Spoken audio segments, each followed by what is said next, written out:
மனப்பான்மை. சரியா? அது வந்துட்டு ஒரு கதையின் வாயிலாக விளக்க விரும்புறேன். அதாவது ஒரு விவசாயி இருந்தானா, அந்த விவசாயி கிட்ட 2 பானை இருந்துச்சா. ஒண்ணு வந்து உடைஞ்ச பானையும், இன்னொன்னு வந்து உடையாத பானையும். சரியா? எந்த பானை வந்து நல்லா தண்ணி சுமக்கும்? உடையாத பானை. சரியா?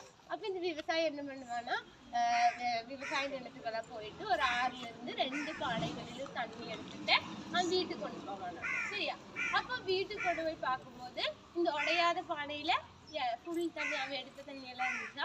ஆனா உடஞ்ச பானையில உள்ள தண்ணி எல்லாம் வர வழியிலே என்னாச்சா, சிந்தி போச்சா. அப்ப இந்த உடஞ்ச பானைக்கு என்னாச்சா, சங்கடம் ஆயிடுச்சா. என்னன்னு, என்னோட தண்ணி என்னை எடுத்துட்டு வந்த தண்ணி எல்லாமே வழியிலேயே போயிருச்சுன்னு நல்ல சங்கடம் ஆயிடுச்சான். அப்ப அது வந்து விவசாயி கிட்ட சொல்லிச்சான், என்ன நீ தூக்கி போட்டுரு, என்ன இருந்தாலும் நீ இந்த பானையில தண்ணி எடுத்தாலும் எல்லாமே சிந்தி போயிடும், அப்புறம் எதுக்காக நீ இத்தனையும் காலம் என்ன நீ வச்சுட்டு இருக்க அப்படின்னு சொல்லி கேட்கும்போது அந்த பானை, அந்த விவசாயி சொன்னானா, அந்த பானை உடஞ்ச பானையில தண்ணி எடுத்துட்டு வரும்போது அங்க நிறைய அவன் விதை போட்டிருந்த இடத்துல எல்லாம் என்ன வந்துட்டான், புதிய பூக்கள் எல்லாம் முளைச்சுதான். சரியா? இப்போ இது விவசாயி என்ன சொன்னானாமா, இப்போ உடஞ்ச அதாவது நீ உடஞ்சிருக்கிற இந்த உடஞ்ச பானையிலிருந்து விழுந்த தண்ணியிலிருந்தா நிறைய பூக்கள் வந்துட்டு முளைச்சதுனால சொன்னானா. சரியா?